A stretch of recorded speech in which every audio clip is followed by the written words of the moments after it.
So guys, konting tip lang to dahil malapit na rin yung derby natin. So ginagawa ko to isang simpleng ano to, simpleng sistema o simple o maliit na bagay para sa mga ibon, pero malaking dulot nito pagdating sa race natin. So yan, sa patokaan meron akong PVC na patokaan na ganito. Yan, marumi kasi hindi ko nagamit yan. Tsaka ako nagagamitin yan siguro mga 2 weeks bago mag-derby. So yan, ang ginagamit ko ngayon yung mga yan dahil malapad, dahil marami sila para hindi nagsisiksikan. Yan. So eto, itong patokaan na to, tignan nyo yung sa club ninyo kung ano yung ginagawa nilang patokaan o ano yung ginagamit nilang patokaan pagdating ng derby na sa track. So gagayahin lang natin yon, kagaya sa MMFC. Hindi ko alam kung pinalitan na ngayon kasi yung ginagamit nila doon PVC. So ito, pipinturahan ko pa to ng orange. Kumupas na kasi yung ano, yung kulay niya. So yan, patokaan nila na yan. Marumi, hindi ko ginagamit. So pipinturahan ko ng orange para orange na orange, parang mukhang bagong PVC ang gagamitin. So yan yung ano, yung isa sa ano, sa sistema na pagdating ng ibon sa truck, alam nila yan yung kakainan nila, PVC, yan din yung inuman nila. So 2 weeks o 3 weeks bago mag-derby siguro, diyan ko na sila pinapakain at diyan ko na rin sila pinapainom. So yan. So balik tayo dun sa sistema na pagpapalipad ng matagal. So pagka alam mo na matagal na silang bumababa, mga 1 o 2 linggo, akin 1 week, kasi maaga naman na disiplina yung mga 1 week lang, wala pang 1 week, 5 days, ano na sila lumipad, na disiplinado na sila. Pag nilagyan mo ng bandera, kahit nga hindi mo lagyan ng bandera, lilipad yan 1 hour. Kaya alam nila yung body clock sa katawan nila. Pagka mga 50 minutes, nakikita mo yan, dito na lang yan, hindi na siya ganong umaalis. So pagka yung ibon mo nasanay na sa landing board bumababa, o nasanay na sila dun bumababa, dun yung time na pwede mo na silang lagyan ng bandera. So ang paglalagay ng bandera, kung 30 minutes silang lumilipad ng mga ano, gawin mong 35 minutes, alam nila may bandera, hindi yan sila bababa kasi maiilang sila kasi may bandera. O so tanggalin mo after 3 minutes o ilang minuto, bababa na rin naman yung mga yan. So susunod na raging nila, o dagdagan mo ulit, gawin mong 40 minutes hanggang sa pataas ng pataas yung ano, yung oras lang nililipad nila. So ako nagme-maintain lang ako ng 1 hour sa mga kalapati ko. Hindi na ako parang nagdadalawang oras mahigit o 2 oras sa pagpapalipad ng mga kalapati. Nagwa 1 hour lang ako. Ngayon, pagka hindi pa nagka-club training, tapusin muna natin yung ano, yun o. Yun na yun basta yun na yung format nun. Pagka nakaka-raging na sila sa'yo, i-maintain mo na yon yung sinasabi ko na yon. Pagka natutunan mo na disiplinahin na maaga yung mga kalapati mo, pagdating ng oras, kahit umalis ka o kahit iwanan mo lang kung sino dyan, pawalan, papasukin, madali na. So ako, kahit ako, aalis ako, kung may pupuntahan ako, si Mrs. lang siya lagi kasi yung nagpapalipad o nag-aalaga ng mga kalapati ko pagka wala naman ako. So salamat kay Mrs. kasi very supportive yan. So yan din yung isang sekreto sa mga fancier, na dapat yung family ninyo ay very supportive sa ginagawa ninyo, kasi pagka hindi, medyo mabigat ang pagkakalapati. So yun lang ang pamamaraan. Medyo parang pag sinabi kong ganito, parang madali lang pero mararanasan nyo yan doon sa proseso, kung gaano kakulit yung mga ibon, kung gaano kahaba yung pasensya mo. So sa akin 5 days, yung 4 to 5 days yung ginugol ko sa kanila na sa pagtuturo sa kanila. So yung 4 to 5 days na yon, o sabi mo na 1 week na lang, tinuruan mo ng ganun yung mga ibon mo. Ikaw ang magbe-benefits nun hanggang sa tumanda sila, hanggang sa karera.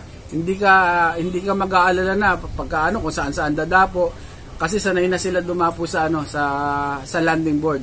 So ganun lang 'yon, guys. sana marami kayong napupulot na mga kaalaman sa mga pinagsasabi ko. Salamat din sa mga nakapagpa-champion nyo dyan sa mga sistema ginagawa ko. So yung mga guys, inulit ko yung bawat pansiyer merong kanya-kanyang level, kasi bawat pansiyer may kanya-kanyang level ng pamumuhay. So yung ginagawa kong sistema, ito yung para sa mga newbie na hindi naman gaanong nakaka-afford ng mga pambili ng gamot, pambili ng kung ano-ano. Pwede naman kasi ito.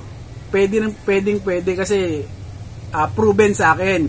So, kaya ko sinasabing yung mga nakakaangat naman sa buhay, hindi nila gaanong ginagawa o ginagawa nila, pero mas marami pa rin silang binibigay ng mga supplement na mamahalin. Kasi kaya naman nila. Ang lagi kong sinasabi, kung ano yung magandang sistema, kunyari nagsimula na kayo sa ganyang sistema at okay naman sa inyo, bakit nyo pa babaguhin? Kung yung sistema na yan, hiyang naman sa'yo. So yung sinasabi ko lagi, may mga nakakataas naman, o may mga budget, hindi ko na ganong pinag-gaano kasi alam nila yung gagawin nila. Kaya nilang bumili ng maraming gamot, kaya nilang bumiling Pero guys, ang sinasabi ko, wala sa gamot yan, wala sa mga ganyan-ganyan yan. Kung meron kayong mga kaibigan, mga kakilala, nagtatanong ko, bakit kaya nung bago pa lang ako, wala nga akong ganong ginagawa, nakapagpa-champion, nakapagpa-finisher ako ng magara, layo. Ngayon, ang dami kong binibigay, ang dami kong ganyan, ang dami kong mga nakaka-chat na ganyan. Eto, ang dami ito, yung mga gamot ko, dami. Parang mas lalong bumibigat yung Guys, balik kayo sa basic lang sa pag-iibon. So, wag nating iasa lahat yung mga gamot na yan. Minsan, pag mas marami ka pang binibigay na gamot, parang mas mahirap para sa kalapate, parang medyo mas mabigat. So, yun yung pananaw ko. Kaya nga ako, kahit na meron naman ako pambili ng mga gamot na ganyan, kaya ko naman bumili ng mga gamot na ganyan. Bakit di ako bumibili? Kasi nga, bakit pa ako susubok ng ibang sistema kung okay naman sa akin itong matipid na to?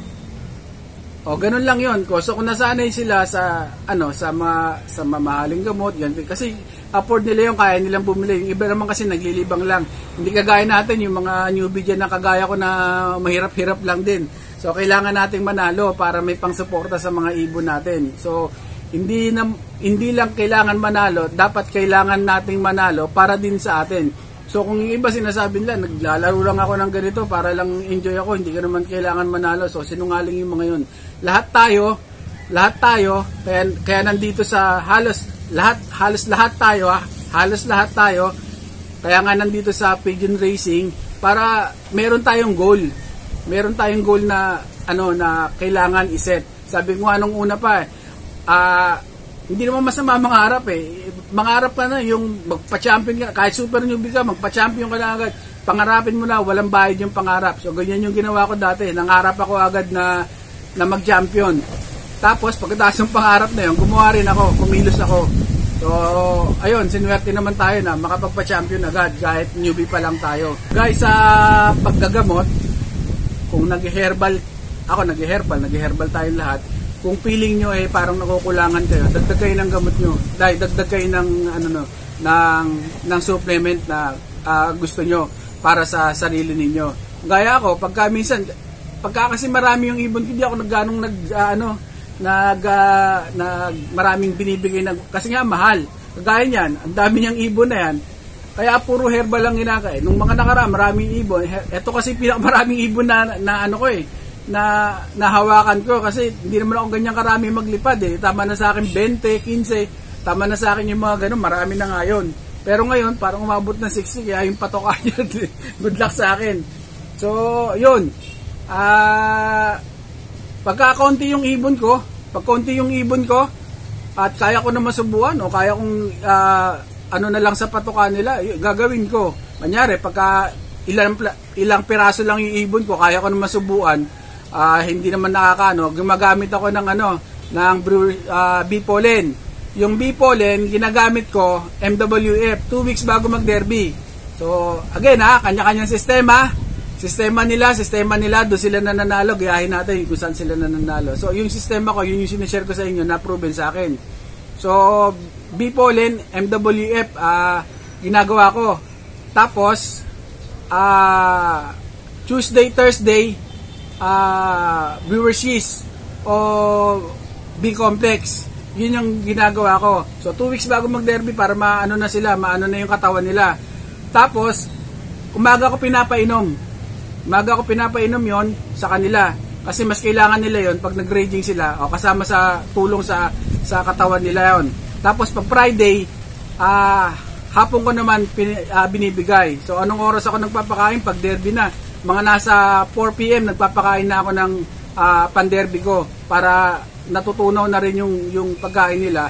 Kasi pagka wag natin busugin yung mga ibon natin, guys, lalo yung mga newbie, kala nila maganda. Huwag natin busugin yung mga ibon natin, yung busog na busog, tas kakarga mo.